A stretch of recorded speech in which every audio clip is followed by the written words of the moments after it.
Donc l'idée, elle est pas tellement de faire des suites de conférences que de faire un chantier.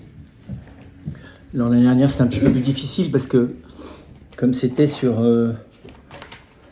un sujet, un domaine de la philosophie sur lequel on n'est pas habitué à réfléchir, qui est la philosophie de la matière, voilà, du coup, l'interactivité était moindre. Oui, c'est vrai, parce qu'on est, voilà, ce qu'on a mis au jour l'année dernière, c'est que nous avons peu de contact direct avec la matière, de manière telle qu'elle nous interroge comme telle. Voilà. Nous, on est habitué à la nature comme des corps, on est habitué au corps comme sujet médical ou comme sujet esthétique, mais on n'a pas l'habitude de prendre le temps de recueillir le fait que notre corps est fabriqué par de la même chose que les étoiles et que l'univers entier, et que ça, c'est quelque chose à prendre en compte et en charge. C'est-à-dire qu'en gros, voilà. Et d'ailleurs, je me disais, en fait, on n'a pas tout à fait fini notre parcours, parce que l'année dernière, on a fait tout un parcours, en fait, en partant de la matière, dans ce cas-là, d'élémentaire. Et voilà, il reste encore, je me suis dit, depuis, à travailler sur le corps, plus précisément, mais bon, on en reparlera ça. Puisque le corps, c'est cette espèce de lieu frontière entre le monde physique, il est constitué de minéraux, de gaz, de liquides, qui, comme tel, existent aussi dans le reste de l'univers. Et que donc c'est la matière dont nous avons la charge. Voilà. Que cette matière, elle est traversée par la vie, que la vie, c'est pas la matière, mais la matière est vivante, ce qui est une drôle de chose d'ailleurs. Hein. Quand on compare quelqu'un qui vient de mourir à quelqu'un qui était vivant, c'est très impressionnant quand même, en l'espace de quelques heures, de quelques minutes. Même quelques minutes, quoi. Il y a quand même un abîme, c'est très très impressionnant. La disparition de la... Alors, c'est pas tout de suite la vie végétative, mais voilà, 6 mois plus tard, c'est fini. C'est-à-dire qu'il n'y a plus rien du vivant. Je dirais il a fallu des millénaires pour fabriquer ça, et pouf, en 6 mois ou en 1 an, c'est réduit à la matière première. Bon. Là, notre sujet, c'est pas celui-là. Il est beaucoup plus pratique, donc du coup, je pense que ça sera plus interactif, puisque c'est au fond la relation à l'autre. Et la question de la confiance. La confiance étant, on va le voir d'ailleurs finalement, une manière assez stratégique d'entrer dans le sujet. Du coup, je me suis dit, peut-être cette première fois, prendre le temps de voir où est-ce qu'on en est sur cette question de la relation à l'autre et de la confiance aujourd'hui, 2024. Alors évidemment, ça va être français, ça va être européen, ça va être occidental. Enfin, quand on fait le tour de la planète, on voit que sur la question de la relation à l'autre, l'Occident est plutôt en avance. Hein, vous allez en Inde, par exemple, et vous voyez qu'à part dans certains ashrams, et encore pas tous, dans la vie quotidienne sociale, la relation à l'autre n'est pas une relation de convivialité ouverte. Enfin, voilà, le fait que l'autre est une noblesse, une grandeur, une dignité infinie, on va dire ça comme ça, ne fait pas partie d'un trait culturel dominant. Donc en Chine, c'est la même chose. Nuance. Enfin, ça dépend de qui est la personne. Bien sûr, voilà, il y a des personnes qui... Mais plus tu croises des personnes qui, je prends l'exemple de la Chine, quand tu vas dans l'église clandestine, par exemple, tu vois des chrétiens qui savent qu'ils sont des personnes humaines. Mais la culture chinoise, doublée du matérialisme marxiste, hein, à la manière de Mao, fait que tu discutes avec d'autres personnes, tu vois bien que à l'horizon, il n'y a pas le fait que ce sont des personnes. C'est très impressionnant. C'est aussi la question de la culture chinoise traditionnelle où tout à fait. L'individuel exactement, n'est pas, exactement. C'est la collectivité, exactement. mais ce n'est pas l'individuel. Exactement. Et donc on voit bien que l'occidentalisation du monde, même si aujourd'hui elle est radicalement critiquée, malgré tout elle s'est faite. Hein, elle est pour le meilleur et pour le pire, elle est faite. Même la Corée du Nord est occidentalisée. Sinon, voilà. Ils ne seraient pas là avec leur phobie de l'armée, de la puissance militaire, et ils ne seraient pas dans cette espèce de stratégie internationale. Enfin voilà, c'est typiquement... la Corée du Nord s'est pas beaucoup occupée du reste du monde jusqu'à sa forme récente. Elle était s'occuper de la Corée du Sud et puis des Chinois, mais c'est du Japon au mieux, mais bon. Et donc on voit bien que cette occidentalisation du monde a donc mis à l'horizon de l'ensemble de l'humanité la question éventuelle d'une dignité de l'individu et des droits de la personne et de la démocratie, par exemple. La démocratie, c'est une question qui ne peut pas ne pas impacter tous les pays du monde, ne serait-ce que parce que certains... Alors c'est très bizarre d'ailleurs, parce que voilà l'exemple, parce que la démocratie, normalement, elle repose sur la dignité du citoyen, donc de l'individu. C'est très frappant de voir qu'en Chine, la Chine se dit démocratique, c'est quand même formidable. Tu te dis, alors, démocratique au sens étymologique, c'est-à-dire le peuple, je veux bien. Mais normalement, le peuple de la démocratie, au sens où elle est utilisée de manière moderne, c'est une démocratie qui repose de nouveau sur la dignité et la liberté du citoyen. Ce qui est évidemment pas du tout le cas de la Chine contemporaine. Voilà, donc c'est pour dire que même si ce que je vais dire est très français, européen, occidental, c'est aujourd'hui quelque chose qui se diffuse. Aujourd'hui, la culture de la... pas le mot amitié va pas bien, parce qu'en anglais, friends, ça dit pas simplement l'amitié, mais chez les jeunes, cette espèce de culture de la relation à l'autre jeune, qui est véhiculée par les médias américaines, par les séries américaines, là aussi, c'est planétarisé. Voilà. Donc, moi, ce qui m'importe, c'est ça. C'est dire, en tout cas, aujourd'hui, là où on est, 2024, c'est quoi? Je pense que pour le situer, il faut comprendre ce qui s'est passé dans l'après-guerre. L'après-guerre sur tout l'espace européen, occidental, surtout à partir des années 50, est une culture de la confiance précisément. Culture optimiste, positive,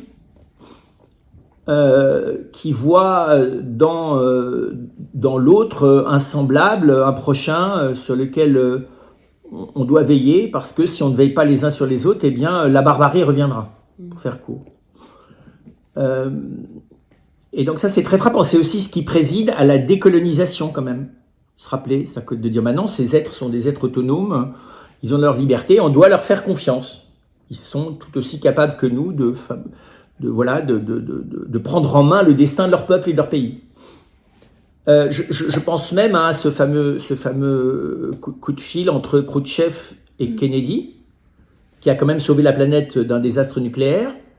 Voilà, s'il n'y a pas la confiance, je ne sais pas ce qu'il y a là. Donc c'est assez hallucinant, voilà, de voir comment est-ce que... Je trouve que c'est un moment... Alors évidemment, derrière, c'est parce que l'un et l'autre ont grandi malgré tout en chrétienté. Khrouchtchev, il est né avant 1917. Et donc c'est très frappant de voir qu'à un moment donné, cette confiance, c'est possible. Et évidemment, après la chute du mur, à l'Occident... avant la chute du mur et après la chute du mur, cette idée de la fraternité est à l'horizon de l'existence de l'ensemble des habitants de l'Occident. Et puis l'idée humanitaire, c'est-à-dire que on doit aller secourir ceux qui sont dans des situations d'existence tragiques, difficiles, critiques. D'ailleurs, quitte à s'en servir pour intervenir dans le pays, enfin bon. Mais cette idée de s'intéresser à autrui pour l'aider à sortir des situations difficiles, alors on pourrait dire c'est de la néocolonisation si on veut, mais enfin la colonisation c'était d'aller éduquer et civiliser les sauvages, ce qui est quand même un petit peu condescendant. Là on est dans l'aide humanitaire. Alors l'ambiguïté de l'humanitaire, mais quand même il y a ce souci, il y a beaucoup d'occidentaux qui se sont effectivement, qui ont dédié une partie de leur existence à soutenir leurs semblables. Pas dire l'inverse. Donc l'idée d'une solidarité est quelque chose qui fait partie de l'horizon de l'après-guerre. Et c'est assez beau de voir d'ailleurs dans les familles le passage d'une solidarité paysanne à une solidarité, je ne sais pas comment il faut la nommer, mais d'un type différent. Qui fait qu'effectivement, on peut consacrer sa vie à essayer d'aider les autres. C'est la forme aussi d'un humanisme laïque, le fait que les hôpitaux qui ont été créés par des religieux et des religieuses, parce que en gros pour encaisser la dose de souffrance que l'on parque sur un espace restreint, il fallait qu'il y ait la prière pour la digérer. On voit parler des hôpitaux, c'est des endroits aussi où des gens, des médecins, des infirmières ont une vocation d'aider autrui, se voient consacrer leur vie à aider les autres, qui d'ailleurs a renoncé à se marier ou à gagner de l'argent. Enfin, c'est impressionnant, la vocation médicale, c'est quand même pas rien. Voilà. Donc tout ça préside, c'est vrai, je ne sais pas si au Moyen-Âge on parlait de vocation médicale. Voilà. Donc vous voyez, c'est toute cette espèce d'horizon.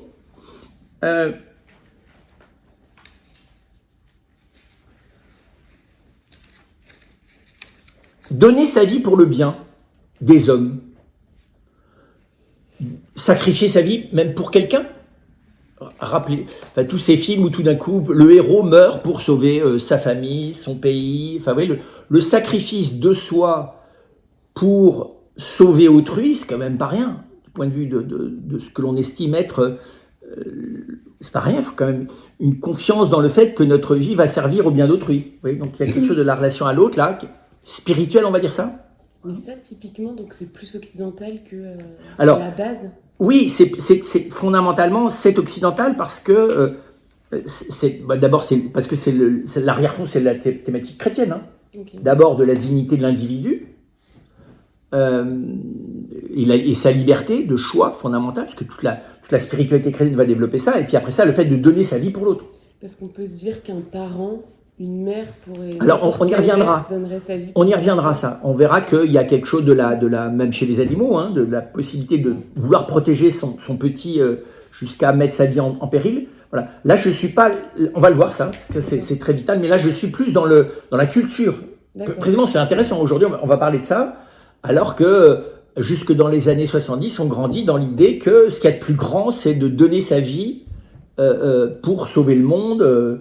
L'Amérique au besoin, le roi ou la reine en Angleterre, ou la patrie, ou la République, ou j'en sais rien, bref, voilà. Et donc, mais pour l'autre, pour le bien en tout cas. Sur cet arrière-fond, apparaissent tout un nombre de remises en cause, on va dire ça. Alors, la première, je pense qu'elle est idéologique. Elle est donc dans les années 50 et déjà à l'œuvre dans la culture occidentale, alors plutôt chez les intellectuels, mais ça s'est popularisé, démocratisé et popularisé. D'abord l'approche freudienne, vulgarisée, hein, je ne parle pas de Freud lui-même, c'est comme Marx.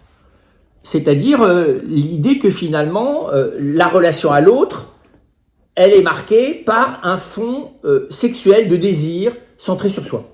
Ça c'est la vulgarisation, comprenez bien, c'est pas la pensée freudienne, hein.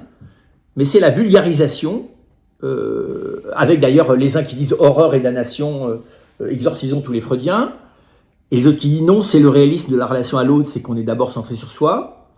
Donc ça, c'est un premier élément. Donc une remise en cause, enfin une mise en lumière de l'ambiguïté du désir, on va dire ça comme ça. C'est la première fois qu'on met en lumière l'ambiguïté du désir. Parce qu'autrefois, il y avait le désir malsain, péché, et puis il y a le désir vertueux, bonté. Et là, on commence à dire, mais derrière même le désir vertueux peut se cacher quelque chose de beaucoup plus ambigu. Voilà.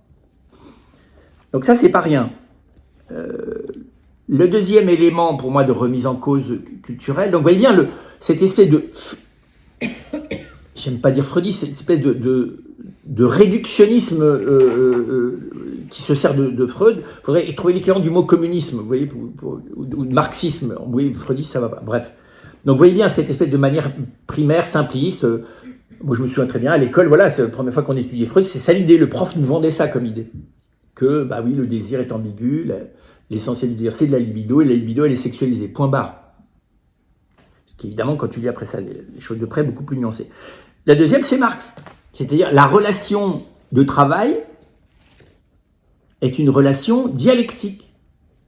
Il y a les dominants et les dominés. Et donc, dans l'espace professionnel, apparaît la nécessité d'une méfiance structurelle de l'employé envers le patron, de l'ouvrier envers celui qui l'emploie, voilà, du travailleur, d'école bleue envers l'école blanc. Voilà. Et donc, il y a la mise en lumière d'une forme de violence relationnelle dans les logiques de pouvoir. Pas faux non plus. Mais même chose, la vulgarisation de ça, ça donne, comment dire ça, oui, le combat du communisme dans ce qu'il peut avoir de primaire, qui est les masses populaires et les masses laborieuses, absolument opprimées par la caste des riches et des puissants. Voilà, qui a quand même impacté là aussi la confiance, on va dire ça. Hein, je prends un exemple très simple, Michelin-Lafarge, des entreprises paternalistes, dans lequel le patron crée des hôpitaux, des logements décents, une crèche, un hôpital, ou voilà, est accusé de vouloir enfermer ses employés dans son espace de pouvoir. Voilà, typiquement. Ça veut dire qu'on cherche toujours l'intérêt un peu... On essaie de mettre en lumière, c'est une mise en lumière sur l'ambiguïté de la relation, effectivement, de subalternation dans l'ordre du pouvoir, comme on met en lumière l'ambiguïté de la relation, non seulement à l'autre sexe, mais à l'autre tout court, dans le freudisme. Hein, donc il y a une remise en question, c'est ça qui m'importe. Il y a un point d'interrogation, un soupçon, on appelait ça les maîtres du soupçon. Un soupçon qui est mis sur le désir dans la relation, sur la coopération dans la relation. Disons, dans la coopération, il y a toujours un dominant et un dominé. Mais ce que je veux dire, c'est que c'est pas la nuance qui va se répandre. Parce que la nuance, ça se popularise rarement. Ce qui se popularise, c'est les idées primaires. Et l'idée primaire, elle est plutôt à droite de dire non, mais les patrons veulent le bien des employés, et à gauche de dire les patrons exploitent les employés. Enfin, vous voyez, je simplifie. Hein. La France est très droite-gauche, mais malgré tout, partout, hein, la naissance des syndicats, qui est au début d'ailleurs une invention plutôt chrétienne, qui est de dire il y a une part de la compréhension d'entreprise qui ne peut pas venir du patron, il faut qu'elle vienne des gens qui travaillent, y compris outre-Atlantique, se transforme en revendication.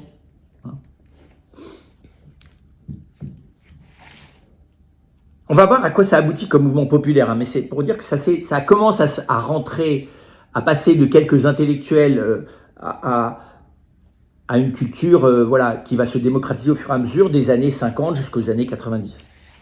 Et le troisième élément qu'on connaît moins, c'est la déconstruction. C'est le lien entre structuralisme et déconstruction. Qu'est-ce que c'est la déconstruction ? C'est de mettre en cause toute idée accueillie comme évidente. Et montrer que derrière la certitude ou l'évidence, il y a la plupart du temps, enfin toujours, une ambiguïté.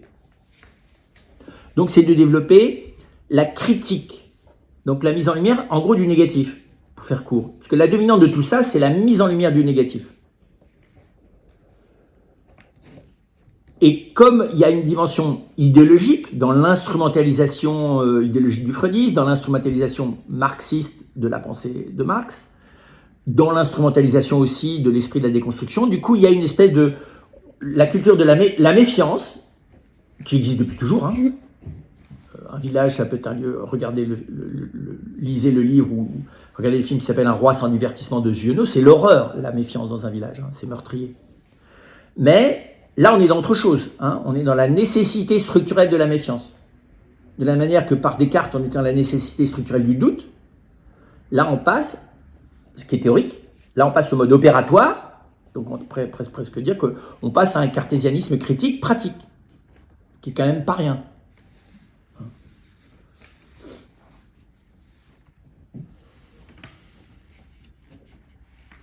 Avec, on le reverra évidemment, l'effacement du pouvoir du discours religieux, qui pour une part, c'est l'histoire du christianisme, mais n'a pas encouragé que la confiance. Hein. On ne peut pas dire qu'à partir du XVIe siècle, la relation à Dieu et à l'autre, elle n'est pas franchement sous l'égide de la...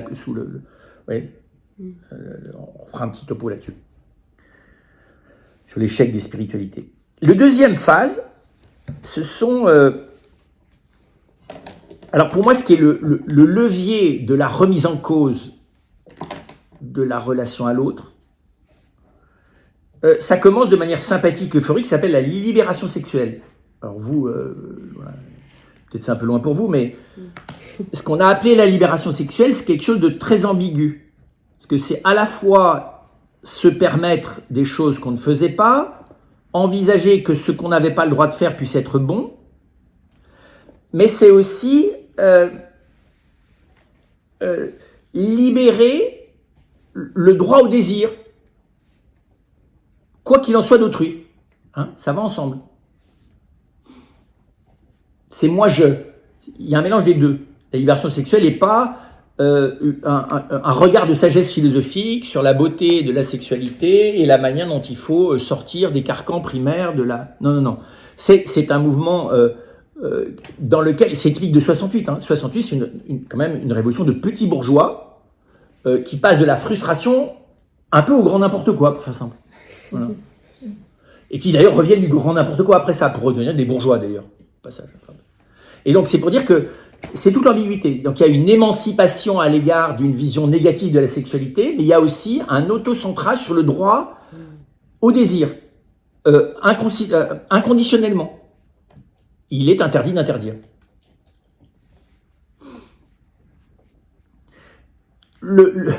Si j'étais un peu près, je dirais que l'aboutissement de ça, c'est ça, c'est une espèce de centrage de plus en plus fort sur le droit à la subjectivité, à l'autoréférencement.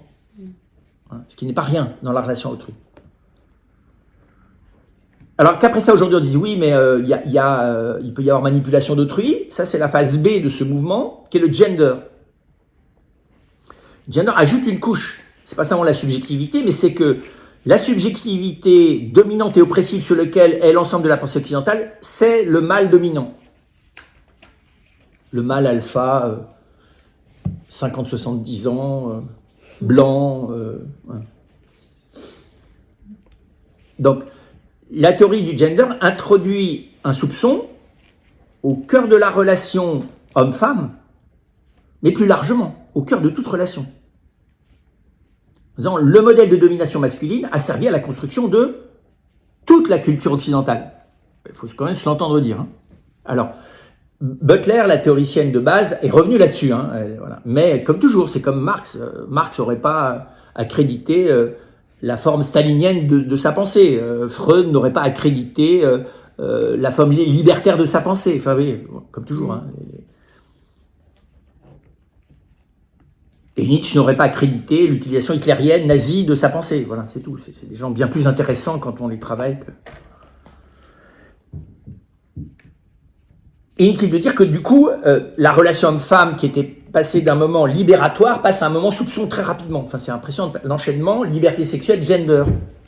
Quand même, c'est sur une échelle de 20 ans. Les premiers écrits de Judith Butler, c'est de dater des années 90. La libération sexuelle, c'est 68. Ça fait 20 ans. Enfin, je voudrais regarder les dates un peu plus près. Et puis, la troisième étape, c'est woke. Petite parenthèse d'ailleurs, hein, le mot woke ne veut pas du tout dire la même chose de ce côté-ci, de l'Atlantique et de l'autre côté. Là-bas, c'est exactement l'inverse. Le mot woke veut dire d'abord des gens qui sont éveillés aux problématiques raciales. Voilà, alors que l'idéologie, ce qu'on appelle nous l'idéologie woke, je ne sais pas comment ça s'appelle là-bas, mais c'est cette idéologie qui dit au fond, ben oui, l'ensemble de l'humanité vit sous oppression occidentale. Cette oppression mâle, elle est en fait l'oppression même de l'Occident. Et donc tout le modèle culturel, philosophique et spirituel de la relation à soi et de la relation à l'autre qu'a véhiculé l'Occident est un outil d'oppression. C'est pas uniquement sur les questions raciales. Non, non, bien sûr. Ouais. La base, La sexualité, tout ça. tout à fait. Mais c'est dire que la base, c'est ça, c'est de dire en fait, de la même manière que le masculin a été dominant et oppressif, de la même manière l'Occident a été dominant et oppressif, et donc il s'agit de réinverser. Alors, on est au bout, hein, du point de vue pratique, on est dans la déconstruction, elle est là. Hein. Donc on est dans une vulgarisation primaire et souvent idéologique de la déconstruction, qui est évidemment souvent un peu plus subtile comme opération d'intelligence. Donc ce que je veux dire, c'est que ce qui m'intéresse là-dessus, hein, c'est essentiellement, vous voyez bien, l'augmentation de la méfiance. Du coup, sur quoi repose ma relation à l'autre? Ouais, de plus en plus, tu te dis, nous on est bien heureux d'être nés dans les années 50-60 et voilà. Et tu te dis, aujourd'hui, là, t'arrives, tu te dis, bon, c'est quoi la possibilité même de savoir qui je suis, éventuellement d'entrer en relation avec la personne de l'autre. Même la personne, c'est peut-être trop. Voilà, donc c'est pas simple. Et pour finir ce parcours un peu négatif, ce qui n'a pas aidé, c'est trois choses.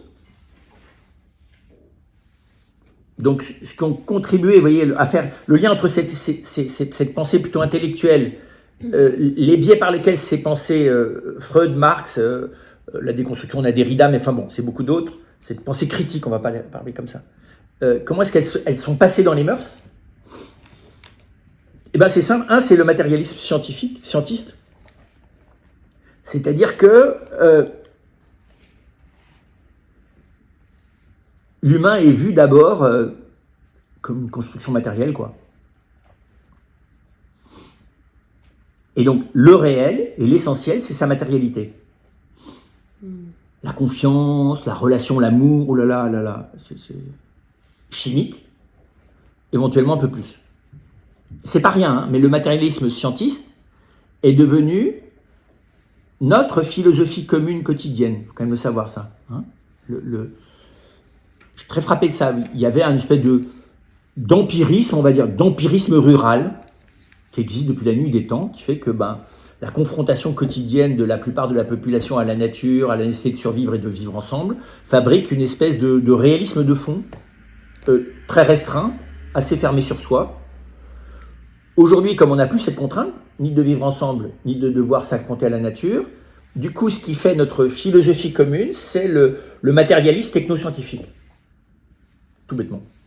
Donc on est des machines, comment dire ça, biologiques, connectées à des machines électroniques, le tout circulant les unes avec les autres. Enfin, vous voyez, on est... Et alors c'est très impressionnant, on ne se rend absolument pas compte d'ailleurs le niveau d'abstraction mentale dans lequel on est. Donc le fait de contacter l'autre avec son corps, c'est s'apercevoir que, bah oui, c'est très bizarre cette chose-là, ça rentre dans aucun schéma, aucun schéma scientifique suffit, vous savez bien, en sciences, en physique fondamentale, étant donné le vide qui est entre le noyau et les électrons, on est constitué à 90% de vide, 98% de vide. Donc on te lyophilise électroniquement, tu tiens dans un petit cube comme ça, quoi. On t'enlève l'eau d'ailleurs aussi, c'est la même chose. Lyophilisé, tu donnes, c'est pas beaucoup de matière, quoi.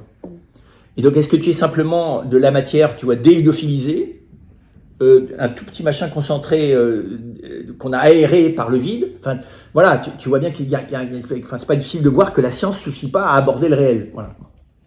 Mais c'est très bizarre parce que, alors l'idéologie scientiste, notamment en France, est incroyablement résistante, quoi. Mais toujours là en 2024. Ben bien sûr, parce que ça nous est passé dans le sang. Alors, on peut doubler ça d'un romantisme, hein. Pas de problème, on peut par ailleurs être dans une espèce de romantisme, de la relation, du spirituel, de l'amour et tout ça, mais à la base, tu es quand même une quantité, un bloc de molécules et de cellules, voilà, dont on s'occupe médicalement, voilà, qui doit être connecté mécaniquement, techniquement, sur le reste des autres, avec ta liberté est une liberté fonctionnelle. Et parce qu'avec la théorie du genre, là, justement, on s'arrête pas à ce qu'on voit de son corps. Enfin, pour se dire, en fait, j'ai une autre réalité. C'est ça, mais ce qui est très étonnant, c'est que la théorie du gender ou la théorie du woke va te dire la pensée du fait que parce que tu es une femme, ceci, cela, parce que tu es blanche, ceci, cela, parce que tu es une occidentale, ceci, cela, parce que tu es dans la démocratie, ceci, cela, tout ça on le remet en cause. Mais pas la science. Woke attaque pas la science. À peine. Parce que si woke attaque la science, si toute la science et l'objet est un outil de domination de l'Occident, ça tu peux toujours le dire, parce que c'est vrai en plus que la science est un outil de domination. Mais ça date pas d'aujourd'hui, c'est la sociologie de la science, donc les gens qui ont commencé à travailler sur les motivations des scientifiques. Et tu vois bien que les motivations des scientifiques sont ambiguës. Mais ça change rien à la matérialité de la science. Personne ne remet en cause le fait que, voilà, que 2 plus 2 ça fait 4, que tu es composé de molécules et que quand on te donne, on veut vaincre le cancer, on te donne de la chimiothérapie. Tu vas pas dire, ah, vous comprenez, moi je suis beau, que la chimiothérapie c'est occidental. Bon, tu vas dire, merci la chimie, quoi.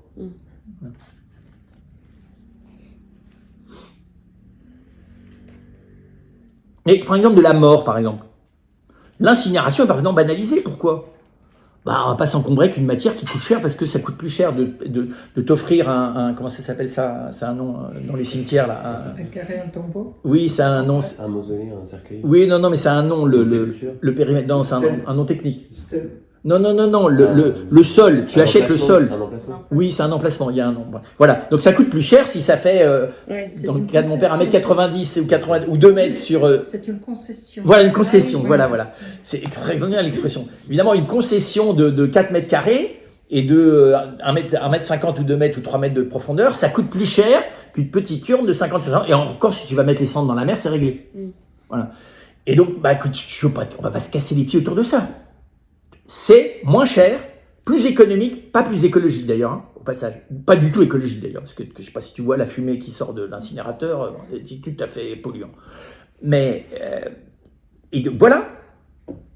Mais donc la valeur symbolique, sociale, psychique, complètement c'est à l'as. C'est un exemple de matérialisme scientifique. Mais pour moi, là, c'est un passage qui va plus loin dans le mercantilisme carrément. De la Oui, complètement. Alors c'est mon deuxième point, c'est que ce qui est renchéri cette espèce... Donc le matérialisme scientifique, la confiance ne fait pas partie de l'analyse scientifique, sauf dans la problématique psychologique et sociologique, qui n'est pas franchement analysée à partir du positif. Évidemment, en sociologie, qu'est-ce que tu regardes ? C'est là où ça ne marche pas, la société. Quand tu fais de la psychologie, tu regardes d'abord à partir des cas qui ne marchent pas. C'est normal, c'est né comme ça, c'est de la médecine au début, c'est de la tentative. Voilà. Et donc, c'est une tentative de compréhension du mécanisme de la réalité à partir de ce qui dysfonctionne. Alors, le vrai psychologue va plus loin, il va vers une anthropologie. Le vrai sociologue va plus loin, il va vers une anthropologie.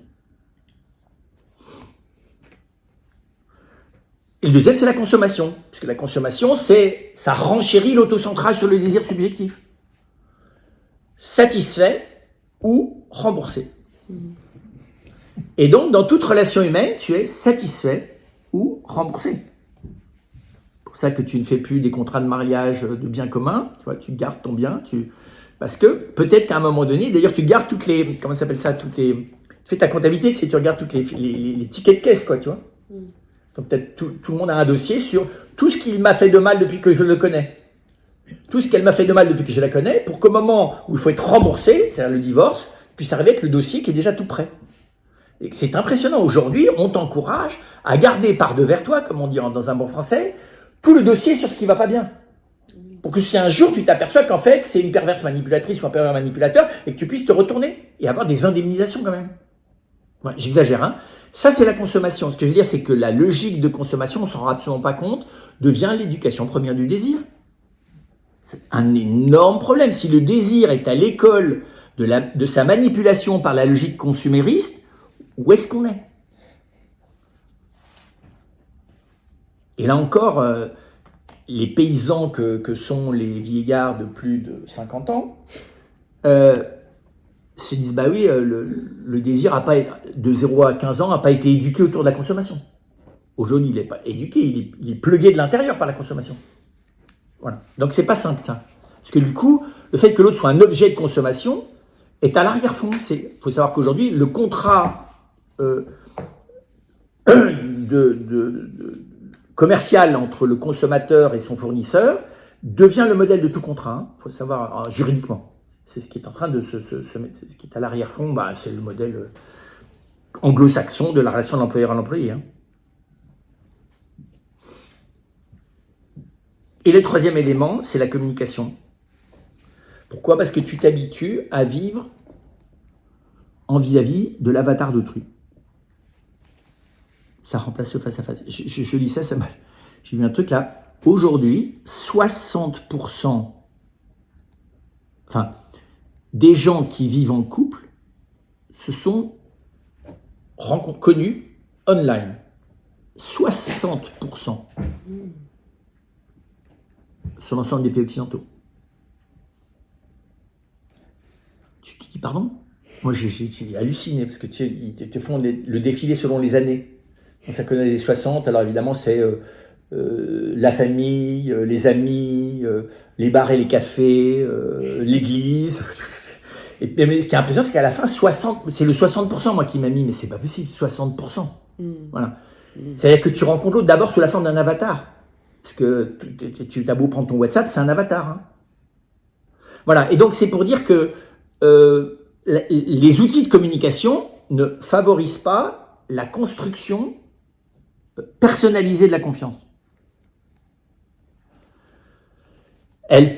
Ça peut être un adjuvant, hein, je ne suis pas en train de dire que c'est négatif, je suis juste en train de dire que son usage massif pose problème. Si tu es plus souvent en relation avec les gens par le biais de l'écran que tu l'es en direct, ce qui est en train de devenir la culture commune de tout le monde, ça pose une question sur la structuration de la relation autrui et donc de la confiance. Parce que vous voyez bien, l'écran, les communications, créent un effet de fascination. On devient hallucinatoire l'un pour l'autre. Tu vois, le temps de l'écran, l'autre prend tout ton cerveau. Hein, parce que je ne sais pas si vous savez, mais psychiquement, l'écran n'est pas devant toi.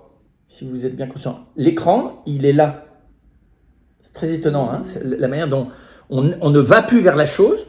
Je vois ça, c'est très simple. Tu regardes un film projeté sur un écran ou sur un mur. Le même film, tu le regardes sur un écran.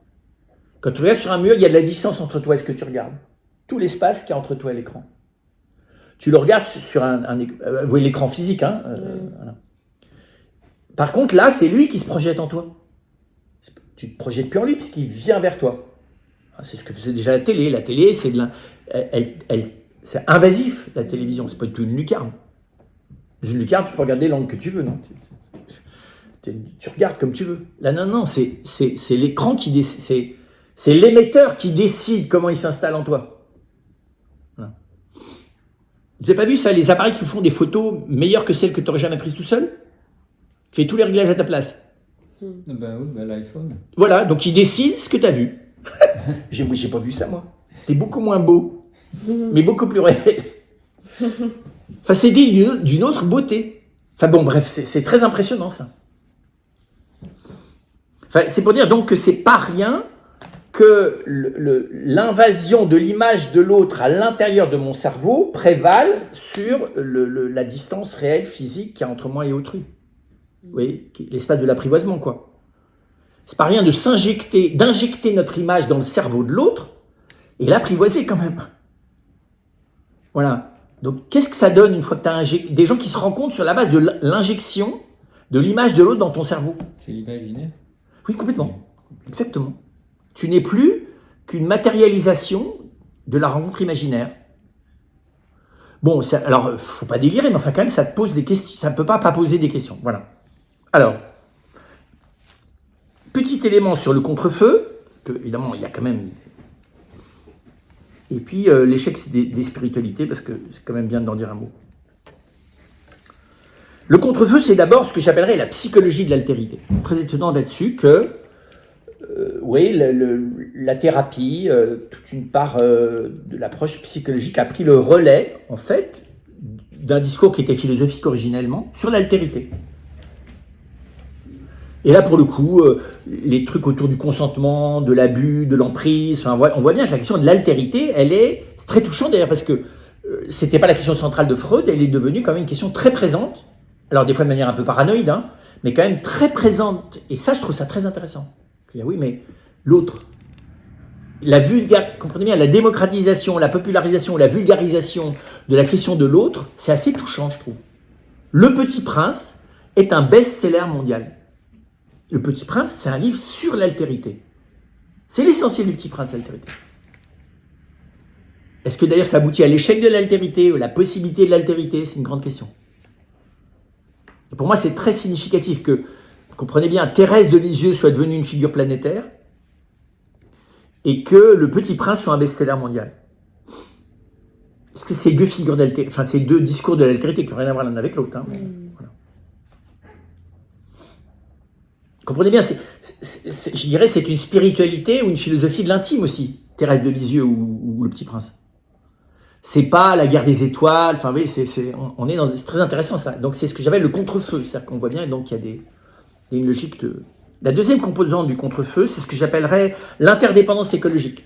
C'est-à-dire qu'il y a une forme d'écologie pratique qui est le consentement, la reconnaissance, la lucidité, la coopération à l'interdépendance. Nous avons besoin les uns des autres. Les uns des autres. D'une autre manière que nous avons besoin de l'univers et que nous sommes dépendants de la nature et dont elle est dépendante de nous. Voilà, donc vous voyez, resituer la relation d'interdépendance des humains les uns envers les autres sur le fond des interdépendances à l'égard de l'univers, c'est intéressant quand même. Il y a une forme d'écologie empirique, je ne sais pas comment l'appeler, vous voyez, beaucoup de gens dans notre pays, ils ne sont pas encore suffisamment pour constituer 10%, mais ils n'en sont pas loin pour moi, qui disent non, moi je veux retrouver la relation aux autres, je diminue les écrans, je veux acheter à des gens dont je sais que c'est eux qui produisent ce que je mange, enfin, des choses qui sont la relation. Hein, la relation. On pourrait dire aussi hein, la place importante qu'a repris l'espace familial, même pour des gens qui ont plus de... Nous, à 18 ans, c'était ciao la famille, quand c'était pas 14. Hein. Mais donc là, aujourd'hui, à 42, tu dis, je suis content d'avoir un papa, une maman et des frères et sœurs. J'ai par ailleurs peut-être une épouse, un époux et des enfants, mais voilà. C'est pas sans ambiguïté, mais c'est quand même un espace de relation. C'est un peu régressif, hein, quand le seul espace de relation où tu es vraiment toujours confiance, c'est ta maman qui a 95 ans, qui continue à t'accueillir après ta troisième séparation conjugale. Enfin, tu vois, j'exagère un peu, mais... Ça arrive. À peine. Ça peut poser problème quand même, parce que voilà. Donc on reviendra sur le rapport chez les animaux du maternage.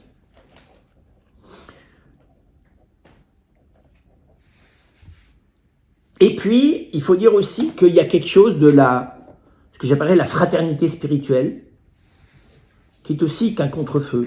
En gros, il y a, heureusement, puisque je vais critiquer un peu plus loin les religions, chez les spirituels au sens large, hein, il y a voilà, la persistance d'un désir de fraternité.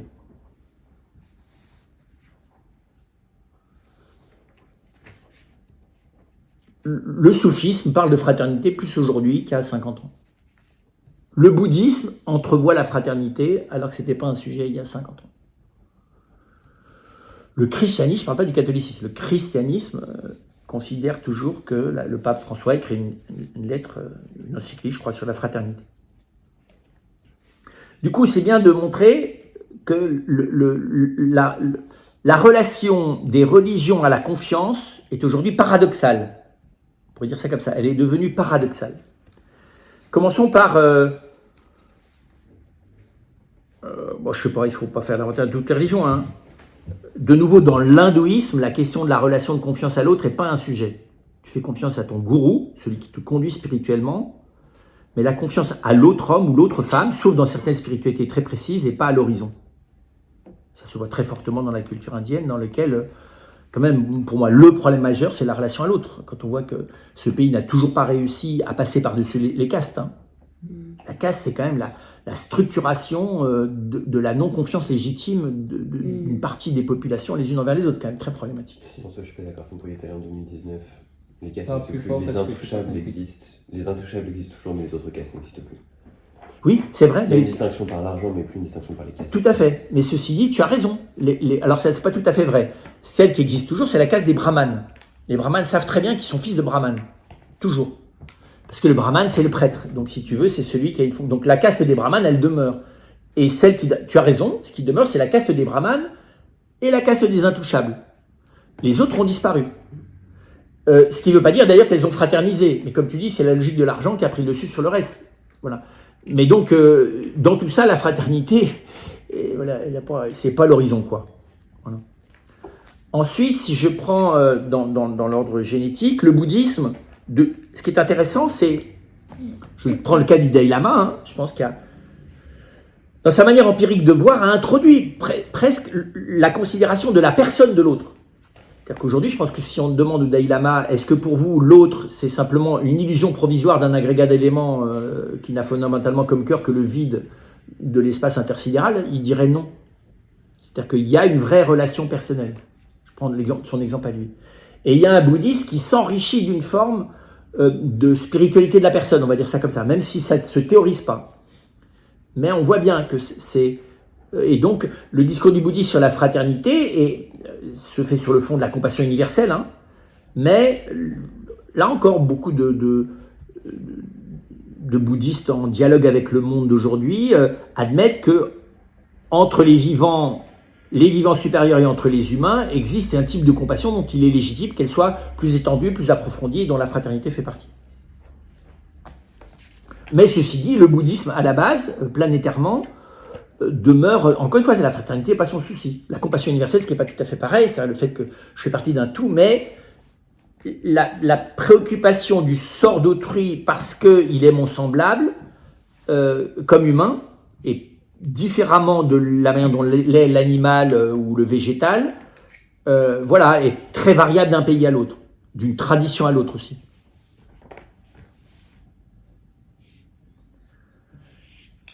Ben, le christianisme, il est dans un paradoxe aussi, parce que d'un côté, d'une certaine manière, l'égalité des baptisés et l'égalité des baptisés avec les hommes et les femmes de bonne volonté, donc la fraternité de tous ceux qui sont en recherche spirituelle est quelque chose qui est apparu très fortement dans l'après-concile. Et en même temps, le dévoilement ou la mise à jour de toutes les formes d'abus de pouvoir, d'abus envers les personnes au nom de l'autorité spirituelle, voilà, est une énorme remise en cause de ce discours sur la confiance. Voilà. Et dont on ne peut pas ne pas l'entendre.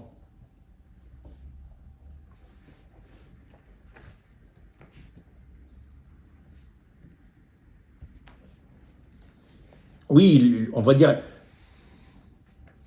l'abus de soi-disant prérogatives de l'autorité spirituelle sur l'autre, enfin du pouvoir spirituel qu'on peut avoir sur l'autre. Voilà, ça, c'est quand même une vraie question. Qui n'est pas simple d'ailleurs à régler, parce qu'effectivement, toute la tradition, notamment monastique ou sacerdotale, est dans l'obéissance au supérieur, à l'évêque. L'obéissance est un vœu. Donc on voit bien que la notion d'obéissance à Dieu, d'obéissance à l'Église, d'obéissance à mon supérieur, est quelque chose qui est très secoué en fait en profondeur aujourd'hui. dans l'Église. Et donc vous avez ce paradoxe. Et les deux choses n'arrivent pas encore à dialoguer. Entre, vous voyez, cette problématique de l'autorité. Il y a encore 40 ans, l'homme était en christianisme, il est le maître, le chef de famille. Et on interprétait la phrase de Paul, « Femmes, soyez soumises à vos maris », dans le sens de l'obéissance. Et pas du tout dans le sens que dit Paul, qui n'est pas du tout de l'obéissance. Voilà, donc c'est pour dire que là, on est en chantier, on va dire ça. Le christianisme est en chantier. Et puis l'islam, le musulman fait d'abord confiance à Dieu, puis à cause de Dieu fait confiance à l'autre musulman. À part le soufisme, on ne peut pas dire que l'islam ait développé de manière contemporaine la confiance envers l'autre. Le musulman peut être d'une confiance bouleversante envers son semblable, pour la même raison d'ailleurs que le juif ou le chrétien. Mais l'islam comme religion, aujourd'hui, sous sa forme sunnite fondamentaliste, légitime quand même le combat, voire la suppression d'autrui, notamment surtout quand il est juif. Donc là, il y a un problème quand même. L'islam, on ne peut pas dire que l'islam aujourd'hui est développé, y compris dans les pays. La relation entre hommes et femmes quand même, dans la plupart des pays musulmans aujourd'hui, la relation de confiance envers le non-musulman, enfin tout ça pose problème, quoi. On ne peut pas le nier. Vous avez un petit peu parlé de l'autorité. Est-ce que c'est un sujet qu'on abordera? Bien sûr, bien sûr, bien sûr, bien sûr. Alors, peut-être souligner que du coup, avant de voir comment est-ce qu'on va aborder tout ça, la difficulté, donc, c'est que, vous voyez bien, la confiance dans l'autre, la possibilité de la confiance dans autrui, et donc est remise en cause, et donc la difficulté de la relation est au cœur moi je pense au cœur de la crise contemporaine. Je parle des individus, je ne parle pas de la crise du fait qu'on a créé un environnement qui est contraire au bien de l'homme. Ça, je ne parle pas de ça. Là, je parle de ce qui se passe à l'intime des individus. Parce qu'aujourd'hui, on est là-dedans. C'est que plus que jamais, les raisons de ne pas se faire confiance sont présentes, et plus que jamais, nous n'avons que l'autre. Vous voyez ? Nous n'avons plus que l'autre. Puisque tout le reste, qui me veut du bien? Qui pourrait me vouloir du bien? Qui pourrait contribuer à mon bien à part l'autre? Le système, c'est fini. Plus personne ne croit que la démocratie, le système de communication, le système économique, le système de communication favorise profondément mon bien personnel. Si tout le monde était à ce constat, on n'en serait pas là. Je suis d'accord. Mais je pense qu'on peut se persuader que, tout en pressentant que non. Voilà. Mais par contre, ce qui est frappant, c'est que, et on l'a vu au moment du Covid, oui, à part l'autre, il nous reste rien. Enfin, il nous reste nous, mais comme on est quand même, on est aussi lucide qu'on ne va pas s'en sortir tout seul, qu'on ne va pas réussir à s'autosuffire. D'ailleurs, c'est bizarre parce que la confiance en moi, au passage, là, elle s'en est pris plein la figure aussi dans tout ça. Là. Et donc, c'est très bizarre que la relation à l'autre est devenue un sujet, à mon avis, pas mis à jour de manière publique, mais qui est absolument central, devenu absolument central, plus que la question de Dieu, plus que la question de la vie spirituelle, plus que la question de la survie, puisque notre survie elle est à peu près assurée, quel que soit le type d'existence qu'on cherche à avoir. Mais par contre, c'est puis-je avancer sans l'autre? Et je pense qu'à la fois on pressent que non, et qu'en même temps ça paraît plus difficile que jamais. Je pense que là il y a une espèce de double bind qui fait que d'un côté, toutes les raisons de me méfier de moi-même dans la relation à l'autre et de l'autre dans la relation à moi, et voilà, bref, elles sont affichées avec la liste qu'on a vue là. Et de l'autre côté, à la fin, j'ai quand même que ça, quoi. Parce que je ne vais pas y arriver tout seul. Parce que tout le système en question me fait tellement régresser dans l'impossibilité d'accéder à moi-même que finalement, j'ai besoin de l'autre. Voilà. C'est pour ça, d'ailleurs, que il y a des gens qui vendent leur aide. Le coaching est devenu quelque chose de très étonnant. Parce que le coaching, ça peut être la forme du non-engagement à la relation thérapeutique. Enfin bon, c'est le truc. Ça peut être, je caricature, mais le coaching, ça peut être vraiment la forme typique de l'institution d'une relation fondée sur l'évitement. Je ne vais pas rentrer en relation personnelle avec toi, tu ne vas pas rentrer en relation personnelle avec moi, mais nous allons faire tout comme. J'exagère un peu, hein, mais on est quand même là-dedans. C'est-à-dire que, voilà. On aurait dit qu'on se faisait confiance. Voilà le base du coaching. On aurait dit, donc je te paye pour que tu me fasses croire qu'on peut me faire confiance et que je peux te faire confiance. Et moi, parce que je te paye, alors il faut que je bénéficie de la fausse confiance que tu me donnes et de la fausse confiance que j'imagine que tu peux me faire. J'exagère un peu. Sympa. Voilà. Donc en gros, on est dans une illusion. Du coup, puis après ça, je vais mettre tout ce que je viens de vous dire au débat. Hein. Comment on pourrait aborder la chose? Alors moi, ça, c'est une proposition, hein, parce que je pense qu'aujourd'hui, il faut qu'on établisse ensemble comment est-ce qu'on va travailler les sujets sur lesquels il vous semble, par lesquels il vous semble qu'il faut passer. Alors, sur la confiance, je vois 3 choses. D'abord, revenir à l'animal en nous.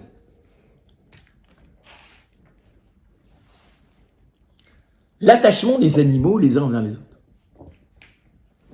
Les animaux ne semblent pas avoir de crise métaphysique de confiance. Le chouka va à son chouka, disait Aristote. C'est vrai, même quand ils se sont mis sur la figure, le cerf qui a perdu devant le cerf dominant n'est pas massacré par la meute. Et il s'en va pas déçu, blessé, dans sa solitude, mourir dans un cimetière des cerfs. D'accord ? Pas plus que les loups d'ailleurs. On n'élimine pas le vaincu ne garde pas nécessairement une amertume durable envers... alors que c'est sérieux quand même, hein, les combats des chefs, c'est quand même pas rien chez les animaux. Voilà, bon, donc il faudrait aller explorer ça, je pense. Parce qu'il y a en nous l'animal. Et il y a le savoir archétypal qui fonctionne. Tout à fait. Donc je pense qu'il faut qu'on travaille là-dessus. Sur, on va dire, c'est ça, l'archaïque de la relation. Et donc l'archaïque de la confiance. Alors, on verra bien que cet archaïque, il peut aussi être parfaitement tyrannique. Hein.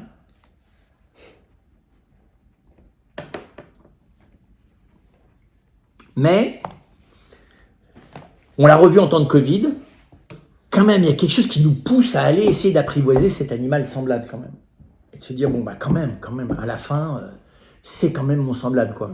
Voilà. Bon. Donc ça, il faut le creuser, parce que nous venons d'un monde rural qui avait à peine élaboré l'archaïque, hein, c'est de l'archaïque à peine élaboré le rural. Et donc il se contentait d'un niveau de confiance archaïco-humain sans beaucoup travailler sur la question. Et donc il est bon que nous ayons perdu cette forme d'archaïsme à peine élaborée pour être dans le questionnement réel. Voilà.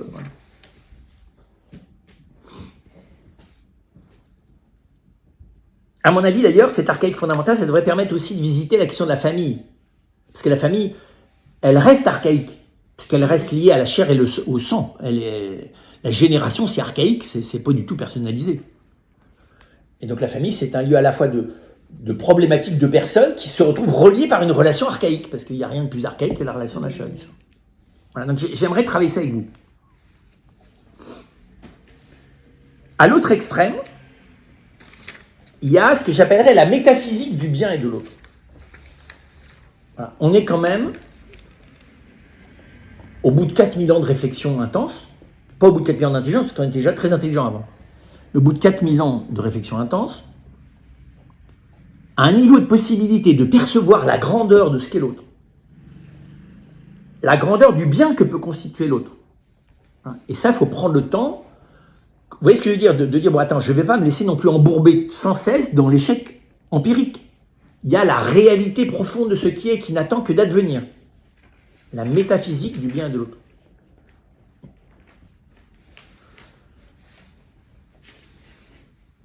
Qu'est-ce que c'est la métaphysique du bien et de l'autre ? C'est ça. De la même manière qu'on met à jour de l'archaïque, on met à jour quelque chose de la personne qui est au fond de nous. Et que les siècles ont mûri. Aujourd'hui, nous avons une conscience de notre possible, de notre personne, comme jamais aucun humain ne l'a eu. Je ne sais pas que nous sommes mieux, mais nous avons une possibilité de conscience de notre personne, comme jamais. Voilà. Une facilitation de l'accès à notre personne. Je trouve ça extraordinaire. Moi. Quand je dis « je », nous avons aujourd'hui la possibilité que ce « je » nous ayons une densité de conscience sur ce « je ». Vous voyez, sans être des gens exceptionnels. Hein.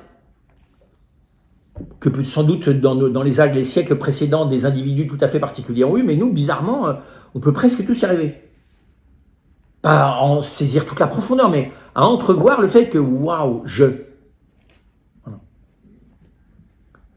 Et je, c'est tu aussi. Voilà. Ça, je trouve que c'est bon. C'est pas le même exercice, hein. C'est pas le même chemin non plus. Et puis, au milieu de ça, il y a la problématique de la subjectivité. C'est-à-dire, qu'est-ce qui, dans cette intersubjectivité, donc tout cet élément affectif, émotif, projectif, enfermé dans des représentations, des scénarios, tout écrit, qu'est-ce qui compose cette espèce de représentation de la relation à l'autre? Sur quoi puis-je agir dans ces éléments qui composent cette... quelle est ma marge de manœuvre?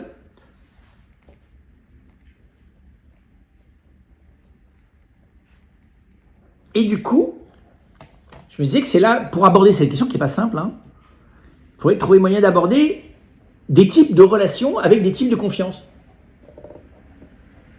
Tu vas chez le boucher. Tu lui dis, je voudrais bien 2 tournes d'eau. Le type, sous tes yeux, coupe les tournes d'eau et te les donne. Cool. Il t'a fait confiance, tu lui as fait confiance, tu le payes. Tu dis, waouh, super la vie. Le type, il m'a donné ce dont j'ai besoin. Je lui ai donné en contrepartie ce qui était convenu, tu vois, relationnellement, pour que ça soit égal. Incroyable ce qui vient de se passer. Sauf si j'ai demandé les tournées d'eau, mais j'avais envie de la bavette. Oui, c'est ça. Alors, je peux être compliqué. C'est vrai. Et puis, peut-être que... Et lui, d'ailleurs, peut te refiler les tournes d'eau, mais pas la partie la plus fraîche et pas te dire qu'en fait, elle a un jour de retard. Tout à fait d'accord. Donc, on peut tout laisser. Mais c'est peut-être qu'il y a des endroits... Il y a des endroits où il y a des types de relations avec des types... Là, qu'est-ce que c'est que cette confiance-là? Basique. Alors après ça, précisément, l'intersubjectivité peut toujours la pirater. Mais... il y a des structures de coopération relationnelle qui établissent, enfin, qui sont structurellement faites pour être vécues avec un certain type de confiance. Oui, non, mais ça, c'est pas de ça que je parlais. Je pensais de l'étude de la demande. Tu vas Oui, faire tout à fait. demande. Complètement d'accord. La personne en face répond à ta demande explicite. Tout à fait. Mais Pas implicite. demande, Alors c'est typique. Le mécanisme de demande, de besoin, voilà, ça c'est ce que j'appelle la complexité de la subjectivité. Donc c'est ça que je voudrais travailler, de l'intersubjectivité. Mais pour contrebalancer cette analyse compliquée, je me disais revenir à des expériences empiriques simples où la confiance n'est pas nécessairement profonde, mais elle est opératoire. Dans l'armée, on dit vous allez là, le type il va. Quel est le type de confiance? Le pompier fait ce que tu dis. Donc tu vois, comment est-ce que dans certains cas, un ordre direct peut être un lieu de relation de confiance profonde. Pas personnelle, hein. Profonde au sens où tu engages la vie de la personne. Voilà. Donc j'aimerais trouver quelques exemples comme ça, où la relation qui peut toujours être au 2e degré problématique, dans le fonctionnement psychique, malgré tout dans l'exercice, peut avoir une forme de simplicité. Alors que par exemple, comprenons bien, la relation d'amitié, structurellement, elle est complexe. La relation conjugale, structurellement, elle est complexe. Il y a des relations, et donc avant qu'elle soit simple, ça s'appelle la sainteté. Tu vois, la relation amicale ou la relation conjugale, avant qu'elle soit simple, c'est la sainteté. Alors qu'il y a des relations simples, avec une confiance simple, pas nécessairement très profonde, mais qui marchent. Donc je voudrais, pour se remonter le moral, Mais on n'est pas sur le même cerveau. Non, on n'est pas sur le même cerveau du tout. Tout à fait d'accord. On n'est pas du tout au même endroit, mais je m'étais dit, parce que la partie de la métaphysique, c'est simple. La partie de l'animal et de l'archaïque, on va y arriver. Mais pour s'attaquer au subjectif, donc on est sur à la fois du pratique et de l'introspectif. Et je me suis dit, il faut qu'il y ait un va-et-vient entre la complexité que l'introspectif va mettre en lumière et le fait que, malgré tout, il y a des choses où, de manière simple, ça marche. Pour me servir des deux. Pour repérer empiriquement qu'est-ce qui finalement fait la simplicité de la confiance. Empiriquement, qu'est-ce qui finalement fait la complexité intersubjective de la confiance. Vous voyez, c'est pour cerner. Alors évidemment, ça posera des questions parce que c'est Comment on va regarder ça? L'archaïque et le métaphysique, j'ai pas de problème. Mais le philosophe sait très bien que quand il s'agit d'intersubjectivité, il ne peut pas la regarder que de manière théorique. Je peux faire la théorie de la subjectivité. C'est pas difficile c'est pas difficile. C'est assez complexe. Et on verra sans doute qu'il faut un dialogue entre la manière où le philosophe essaye de regarder quelle est la structure positive de la subjectivité, les émotions, les sensations, la relation entre émotions, sensations, corporéité, imagination, mémoire. Bon, très bien, là, et puis après ça, c'est le mode opératoire. Comment la plupart du temps tout ça fonctionne. Ou plus exactement, comment la plupart du temps tout cela en partie dysfonctionne. Vous voyez, donc il y aura ces deux éléments, je pense. Il faut absolument qu'il y ait un dialogue entre les deux.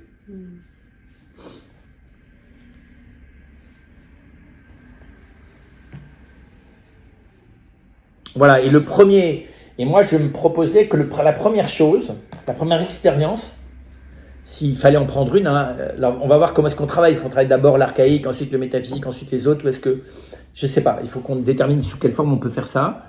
Mais je m'étais dit, une des premières formes précisément d'expérience dans lesquelles l'intersubjectif va jouer, mais dans lesquelles il y a une forme d'ajustement possible dans une certaine forme de confiance simple, c'est le service. Et c'est ce qu'on disait, c'est-à-dire que je voudrais bien 2 cafés. Voilà. Et quand celui qui est là décide, quand moi je décide de demander, en mettant de côté ma subjectivité, en étant lucide sur le fait que mes motivations sont peut-être complexes, mais quand même je veux 2 cafés. Puisque je viens de le dire, et que je m'attache à ce que je viens de faire. Et que l'autre m'amène réellement 2 cafés, voilà, la plupart du temps, s'opère là quelque chose d'une relation simple. Et d'ailleurs, l'un et l'autre peuvent, quand ils sont lucides, faire un travail d'objectivation du fait que lui qui t'amène le café, il en a ras-le-bol, ta tête lui revient pas, et donc il va faire un effort énorme, ou au contraire, ta tête lui revient pas. Bref, les motivations et la prestance, la qualité affective avec laquelle il va faire tout ça, oui, mais enfin, à la fin, si avec politesse et bienséance, même si elle est de surface, tu m'amènes 2 cafés et qu'en plus tu me rajoutes un verre d'eau et que je sais pas trop quoi, tu m'offres un croissant en plus et que tu cherches à rien me vendre de plus et que moi c'est ce que je t'ai demandé et que je suis content, voilà, à un moment donné, là, la relation a une forme. Et pourquoi, il serait intéressant de savoir pourquoi est-ce que cette structure-là est relativement simple. Là, c'est un exemple qui s'appuie sur la satisfaction du besoin. Exactement. Et non pas sur la satisfaction du désir. Exactement. Mais le service est toujours dans la satisfaction du besoin. C'est ça qui est intéressant. Parce que je pense que l'expérience du service est une expérience élémentaire. Pourquoi est-ce qu'elle m'intéresse? Parce que dans le service, tu objectives précisément ta demande et la réponse. Je ne peux pas rendre service si je ne sais pas ce dont l'autre a besoin. Et si je ne sais pas si l'autre souhaite que je lui rende service, consciemment, ou, enfin tacitement ou explicitement. Voilà, mais dans le service, il y a un faire. Or, le seul endroit dans le pratique où il y a une objectivation possible absolue, c'est le faire. Je parle du faire au sens le plus étroit du terme. Pour planter un clou, ta subjectivité ne changera rien. Il y a la bonne manière de planter un clou et il y a la mauvaise manière de planter un clou et il n'y a pas 25 000 bonnes manières de planter les clous. Par contre, l'investissement affectif dans le plantage de clous, ça peut aller t'imaginer que c'est l'œil de ta belle-sœur ou bien au contraire d'avoir l'impression que tu es tel, je sais pas trop quoi, Hercule fracassant les titans ou au contraire que tu es en train d'établir une œuvre magnifique et c'est le commencement d'une grande œuvre. Tu peux tout faire avec ton plantage de clous. Mais en attendant... Oui, il est bien planté ou il n'est pas bien planté, c'est tout simple. Tu sais, c'est l'histoire du gars qui fabrique des pierres. Alors on va dire oui, il travaille la pierre, l'autre il construit une maison, le troisième une cathédrale, et le quatrième il rend gloire à Dieu. Tout à fait. Enfin, à la fin, là, moi ce que je te demande, c'est que ta pierre elle soit bien taillée, c'est tout, tu vois. Que tu rendes gloire à Dieu, ou que je m'en fous moi. Fais-moi un boulot correct. Et moi je ferai bien ce que je veux en faire. Voilà. Vous voyez, et ça c'est le faire. C'est pour ça que le faire est heureusement une activité humaine où la possibilité de... Alors, dès qu'il y a coopération, c'est plus compliqué. Hein. Derrière le faire, il y a l'intention. Voilà, c'est-à-dire que le projet du faire est objectivable. L'intention qui sous-tend ce projet, mais voilà, ce qui est intéressant, c'est que le projet reste objectivable, quelle que soit l'intention. Tu sais bien te servir de cette arme à feu ou pas. Ou tu sais bien faire la cuisine ou pas. Ce que tu fais est objectivement bon ou pas. C'est pour acheter ton ennemi ou pour honorer ton ami, mais dans les deux cas, oui, culinairement, il est indiscutable qu'il y a de la grande qualité dans ce qui est fait. Avec un respect des aliments, une mise en lumière des saveurs. Mais je te dis, c'est peut-être pour un contrat mafieux, ou au contraire pour un repas de mariage, ou pour un repas de réconciliation. Voilà. Mais, de nouveau, le philosophe, il est content quand il a quelque chose, il dit, bon, voilà, là, c'est comme l'être. Ceci est, là, il n'y a pas de subjectivité là-dessus. Alors, je peux investir de la subjectivité sur l'être, il faut beaucoup travailler. C'est un peu comme sur le pain dans l'Eucharistie, ça, tu vois. Le fait que ceci est, ça me met dans des états affectifs variables d'une personne à l'autre, et que, pour le coup, l'intention, là, elle est assez... moi, j'adore le jugement de distance pour ça. Ça, ceci est. La table, c'est différent, hein, que je peux investir sur la table, plein d'affectivité, selon la représentation que j'en ai, l'importance de la table dans ma vie, si j'ai été mis au monde sur une table, ou si voilà, je n'ai mangé à table que tardivement, parce que dans ma famille, on ne mangeait jamais à table, enfin bon, bref. Mais ceci est un lieu de simplicité qui me désubjectivise. Voilà. Alors, ça, c'est le stade élémentaire le plus reposant qui soit. Le premier, c'est le facere. Mais dans le facere, il y a une intention. L'étape d'après. Oui, le quoi? Le faire. Le faire. Le faire, c'est-à-dire la production de quelque chose sur la base de ton projet. Qui est donc indépendamment de l'intention subjective ou de la moralité de la chose. Je l'ai bien enterré, ça dépend si tu parles de ta belle-mère ou du cimetière. Enfin, tu peux enterrer au cimetière la belle-mère, mais bon, c'est des histoires stupides du type qui revient que ça, il y a plein de terre sur son vêtement. Ben oui, parce qu'il vient d'enterrer sa belle-mère, mais voilà, elle résiste un peu. Voilà, donc voilà, tu peux bien faire les choses ou mal faire les choses. Tu peux rester propre sur toi ou pas propre sur toi, ça dépend de ce que tu es en train de faire. On peut faire du gangstérisme professionnel. Et on peut faire de la compassion amateur. On peut exercer des actes d'assistance à autrui, mais qui ne sont pas bien faits. C'est pour ça qu'on apprend les gestes de premier secours. Parce que tu peux vouloir rentrer et faire exactement ce qu'il faut pour que ça n'améliore pas du tout la santé de l'autre.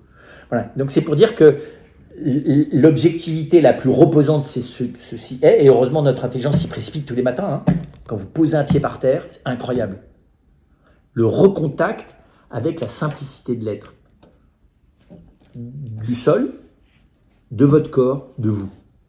Éventuellement de Dieu et de l'autre. Voilà. Donc ça, c'est Après ça, le deuxième stade, c'est le projet. Et le troisième, c'est le service. Dans le service, là, je commence à précisément objectiver l'intention qui sous-tend le faire. Parce que, oui, tu fais ça pour l'autre, mais ça veut dire quoi pour l'autre? Et là, tu objectives. Normalement, dans le service, tu vas objectiver tes motivations. Bon. Puis après ça, il y a la relation, pour le coup, qu'on verra, de construction de la confiance, ce qu'Aristote appelle l'amitié, c'est-à-dire comment je construis une espèce de relation de bienfaisance réciproque, de bienveillance réciproque. Voilà. C'est les degrés de quoi, ça? Excusez-moi. C'est les degrés où la subjectivité est de plus en plus présente. Ah, d'accord. Si tu veux établir une relation avec autrui, il va falloir en partie mettre à jour les motivations secondaires qui sont les tiennes. Pas toutes, mais au moins admettre qu'il y en a. Que donc tu n'es pas dans un pur dévouement gratuit, fasciné par l'altérité de l'autre, pour ce qu'il est, dans une bonté généreuse, sacrificielle. Non, pas du tout. Tu as plein d'intérêts et plein de désintérêts. Voilà. Mais déjà d'admettre que voilà, mais là je devance là.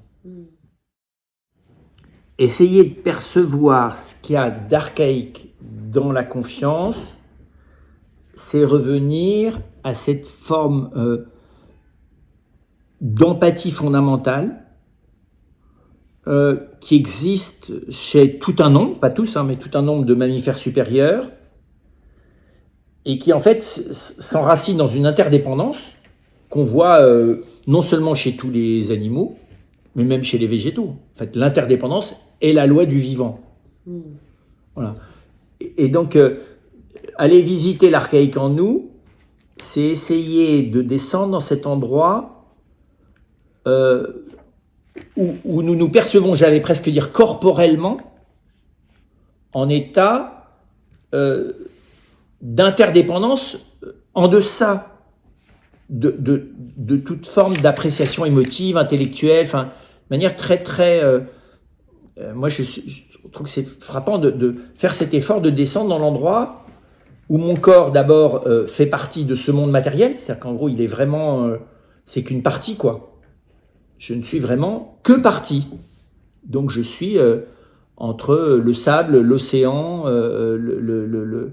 les anneaux de Saturne et un phénomène de diffusion gazeuse avec un peu de lave dedans. C'est-à-dire que il y a quelque chose de nous qui ne nous appartient pas presque. Donc là, on n'est pas dans l'empathie, on n'est même pas dans la confiance, on est dans l'interdépendance substantielle. Hein. Mon corps est soumis aux lois de l'univers comme n'importe quelle autre partie de la matière. Oui, d'accord, mais c'est quand même délimité. Dans l'archaïque, on fait l'impasse Bah, sur l'individuation. Alors, c'est pas limité parce qu'aujourd'hui, la température de la planète diminue de 200 degrés en l'espace de quelques minutes, c'est fini. Ce qui montre que... Et ça, c'est un espèce de... Oui, d'accord. Voilà, donc ça veut dire que prendre le temps de comprendre que ma dépendance ne s'arrête pas à ma peau. Oui. Voilà, donc Ok. la dépendance affective, la dépendance effective, telle que la société et la culture me la délimitent, ça, c'est très très loin de cet élément très très radical. Donc ça, c'est la matière. Ok. Ensuite, il y a un niveau de dépendance qui est celui du monde des vivants. Je fais partie des vivants. Et c'est impressionnant, c'est-à-dire qu'il y a une effervescence de la matière en moi qui fait que cette effervescence, elle a sa loi propre. Tout ça est en mouvement. C'est impressionnant. Le corps et tout est en mouvement dedans, en permanence. C'est-à-dire qu'il n'y a aucun élément matériel qui ne soit pas traversé par la vie. Et donc, c'est très bizarre que tout en étant dans cette pesanteur constitutive, je suis en effervescence incontrôlable et incontrôlée. Les échanges, la circulation du sang, le système nerveux, le système respiratoire, tout ça, voilà, la manière dont chacune de mes cellules est nourrie, régénérée ou conservée dans le cas des cellules du cerveau. Voilà. Donc il y a là une espèce de gigantesque machine naturelle. Et là, c'est la même chose. Je suis à la fois en dépendance de l'environnement qui me le permet et qui me protège pour le vivre, et en même temps en osmose avec tous les autres vivants. C'est très étonnant ça. Quand on passe de la forêt au désert, quand on monte en montagne au moment donné où il n'y a plus que la neige, on voit bien qu'on change d'élément. C'est-à-dire que le monde des vivants, on le voit très bien dans la forêt, a fortiori dans la jungle, il y a quelque chose de moi qui est à l'état d'effervescence comme dans la jungle. Donc il y a une espèce donc ça c'est de nouveau là ça c'est une dépendance qui est hors de mon contrôle, c'est une espèce, je suis baigné, tissé avec le monde des autres vivants. Et puis après ça c'est vrai que la dimension animale, là on arrive sur l'individuation, mais cette individuation elle est beaucoup moins forte que je l'imagine. Nous vivons incroyablement en troupeau, nous sommes dans une espèce de mimétisme générique.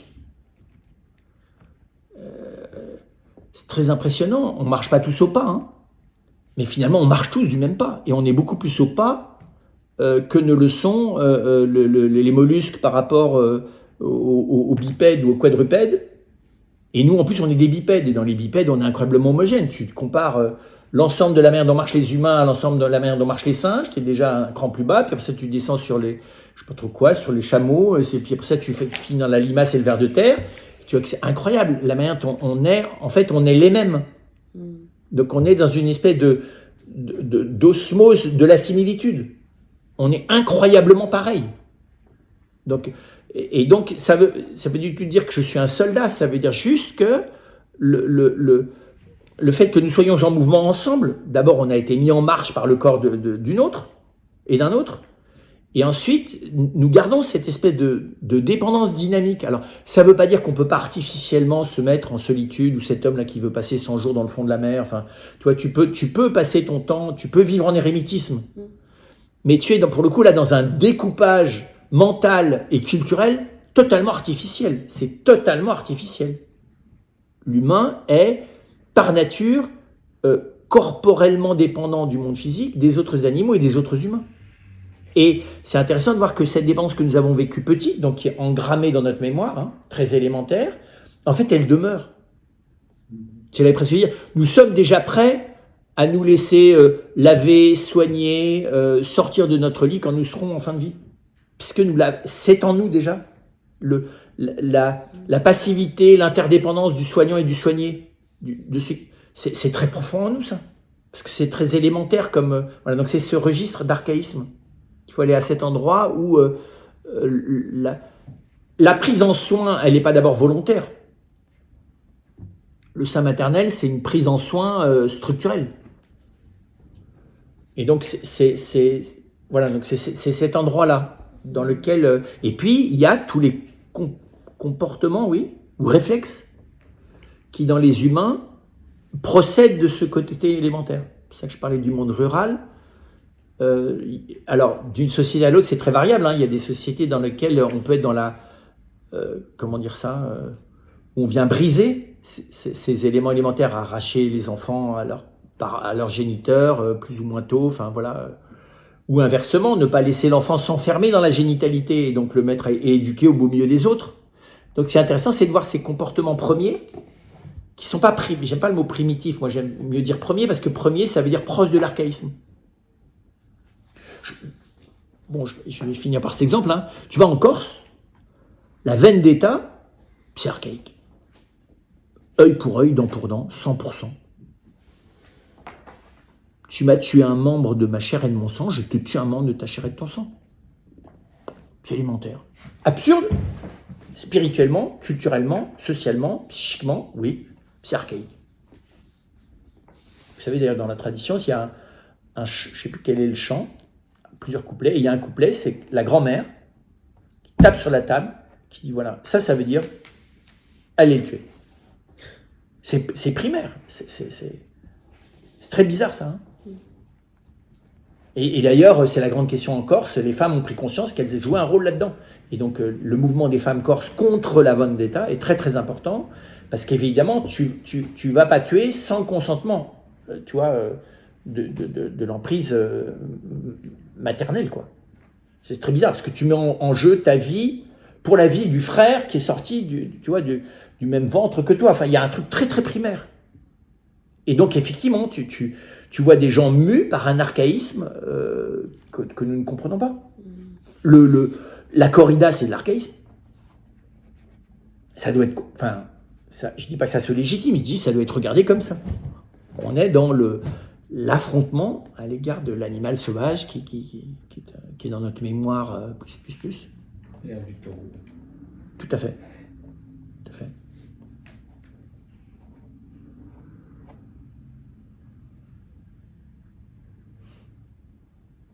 Qu'est-ce que vous verriez à dire sur cet archaïsme du côté de la...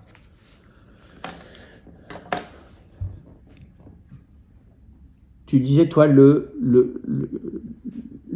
soin, la manière dont oui, des dont un parent... d'animal... Ah non, je pensais aux humains. Ah oui, aux humains, oui, excuse-moi, oui. Mais aussi les animaux. Oui. Je connais pas assez bien les animaux Ouais. pour avoir des exemples. Bah, c'est tout bête, hein, un oiseau, ça prend soin. Tu as des animaux qui arrivent, il y a les deux, hein, il y a des animaux qui peuvent, sans s'en apercevoir par imprudence, tuer leur progéniture, et d'autres qui au contraire veillent sur elle. Enfin, tu vois que la prise en soin de la progéniture est quelque chose qui relève de l'autoconservation, en fait. Il y a toujours les œufs de coucou qui sont Oui. cuvés, là. Tout à fait. En revanche, quand on voit une chienne s'occuper des petits chatons, c'est plus les animaux domestiques Voilà. sont Je comprends ça. au mimétisme De l'humain, tout à fait. Tout à fait. Et alors pourquoi est-ce que des animaux, je crois que quand on touche un chat ou si un autre animal s'approche d'un petit ou d'un autre animal, du coup la confiance justement est un peu brisée entre le parent et son petit. Bah, là où, moi, il me semble qu'on est dans l'archaïsme de nouveau. Hein. C'est-à-dire que la relation de chair et de sang, la relation par le corps, si elle peut être ressentie, parce qu'elle est dans le ressenti, comme brisée, ou par l'intervention d'une chair tierce. Mais c'est très impressionnant comment dans l'archaïsme, le corps de la progéniture est dans le prolongement de mon propre corps. Ah oui. Donc je protège l'autre comme je me protège moi-même. Il y a une espèce de... Donc c'est une confiance par englobement. Oui.